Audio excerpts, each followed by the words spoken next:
Well, my name's Callen, and we do custom baling and custom forage harvesting. And we bale from the Boise Valley all the way to the Magic Valley. And we bale about 7,000 or 8,000 acres a cutting. And we run. Do you sell your hay? Who do you sell to? We sell it, probably 90% of it to dairies. And then we sell 3-string bales back east for the horse market, back Florida, Kentucky, New York, Ohio.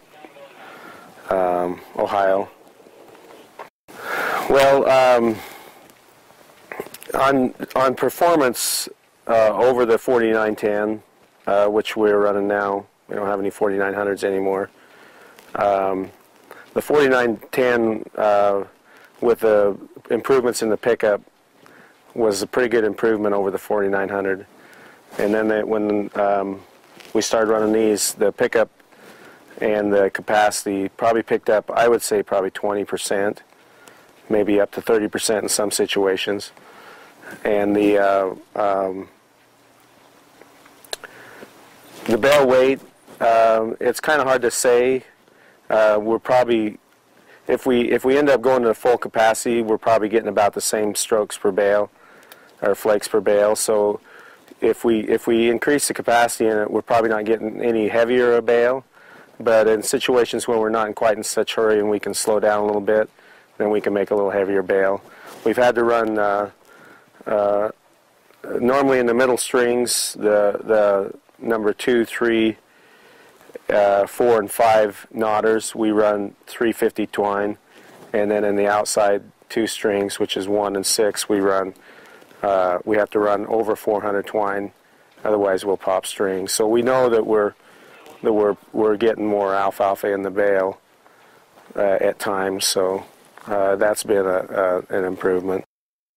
Well, the monitor is remarkably better than even the touchscreen. We enjoyed the touchscreen monitor, but the new monitor with all the functions and all the different options we have to adjust different things has been an improvement, definitely. Well, just the ease of operation on it, I think, is easier over the other monitors. You can keep track of fields better in different ways if you take your time to learn it. It's easier to monitor your pressure and your load at the same time, and any problems with the baler, you can monitor that easier, and which is handy. And just it just has more information on the screen, which is good, so you can monitor those things all at once without having to switch back and forth to different screens. Okay.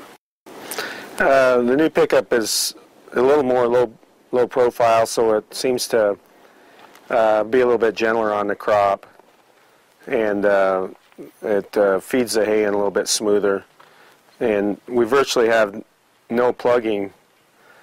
I don't think we've, at least I haven't, have never plugged it up. And seems like with the 4910, if you ever get a lot going into the small augers, or a small auger on the side, then we'd have, you could plug it up. But we never plugged. I don't think I've ever plugged the pickup up, and we've been traveling in fields as high as 8-9 miles an hour. So it feeds the crop in gently and picks the hay up good, and we don't have any. We haven't had very many pickup teeth loss. Normally, we bought a 4910 at the same time we bought this machine, and we've had to go through and change probably at least 30-35 pickup teeth, and we've only changed one on this baler. So it's an improvement. It seems to so far it seems to be going to be more reliable, the pickup and the drive and all the way the chain is. We haven't had any chain trouble. Well, with the tandem axles, we don't have quite as much tongue weight because we're carrying more of the weight evenly over the tandem axles. So that seems to be better. Definitely seems to be better. You can still feel the baler back there. I mean, it's a heavy baler. I think it's heavier than the 4910 as far as weight-wise. When we haul them on a semi, we have to be a little bit careful. But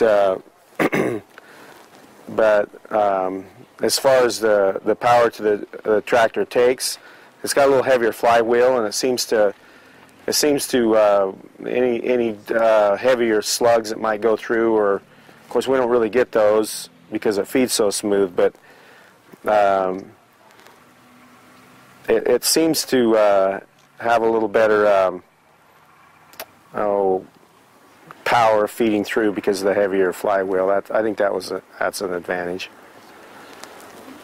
Yeah, we like it has more twine capacity, higher twine capacity, and that is a real advantage for long nights where we don't have to shut down during the night and change twine out or add twine to it. The ease of putting the twine in, it is easier to put the twine in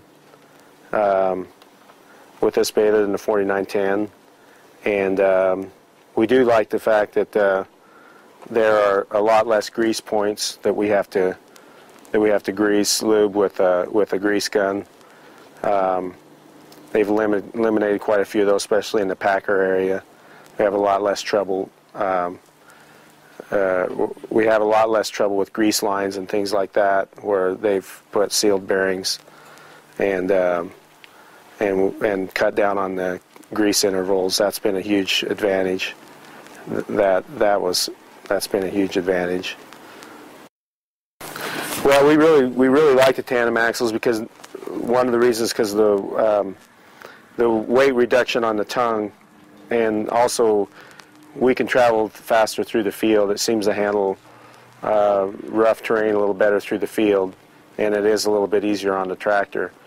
With the way the back tires turn, we don't get any scuffing in the field, so that was kind of a concern.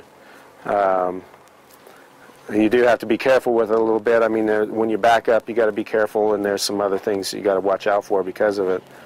But all in all, so far, we wouldn't go any way different. We wouldn't go back to the single tires. I think it's a real advantage. Well, Agri-Service has been really good, but really, the Hesston machinery has improved so much. As Cleve could say, as much machinery as we run, he probably ought to be giving us more service calls than he does. But the machinery is fairly straightforward and easy to work on, and really we don't have to do too many things with it. We'll use the warranty occasionally, but not very often. It's been good machinery, and we have very few breakdowns really. Well, yes, every series has been a real vast improvement, and it's top is where it's at right now. I mean, we don't really run any other kind of balers, so that's hard to say, but for the machine itself, we're still trying to come up with a few things that we think they can improve on, and we haven't been able to do that. Maybe in a few years after we run them and kind of notice a few things, and we might be able to say something. But right now, I don't think we'd change anything on this baler. Well, we've had Agri-Service service guys out and working on machinery, and they do a real good job. They seem to solve the problems that we have that we can't solve ourselves, and they usually have the parts on their service trucks that take care of them. So, but like I say, we usually don't have very many problems. Real good for the most part. We've had them out at night helping us out. So I can't think of a situation where they haven't been able to I haven't had a situation where they've slowed us down any. I mean, when we're going, we're going, 12, 14-hour days. So they've been real good that way. Well, all machinery costs too much money, you think, but no, it's been good. I mean, they have real good. They stock a lot of machinery, and so we do a lot of preseason ordering, though, and take advantage as much as we can of fleet incentives and fleet purchases, and so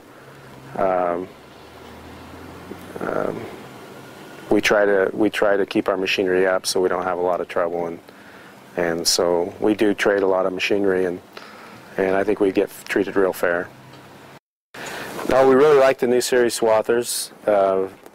They have more power, and seems like we have a little less breakdowns with them. They've improved them quite a bit all along, just like with the balers. It seems like they've done their field testing and figured out little problems that they might be having to make less service, less breakdowns with the machinery. All machinery is going to break down eventually, but as long as if you improve things as much as you can, then those breakdowns will happen a little farther down the road, and so you can get more hours on the machine before you have any trouble.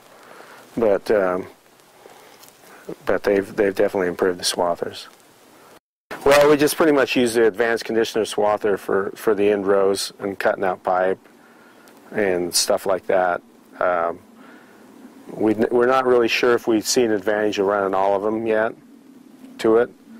For the wear and tear and everything, you run another conditioner, so rocks and things like that are hard on it. So we're just going to run it for a few years and see if there's a real advantage to it or not. We've seen that it does help drying a little bit in certain situations, and then we've seen where it's caused us a little bit of problems if we get any rain or something. We seems to hold the moisture in the stem a little bit longer after it gets rained on. So we're still trying to think if we want to go that way or not.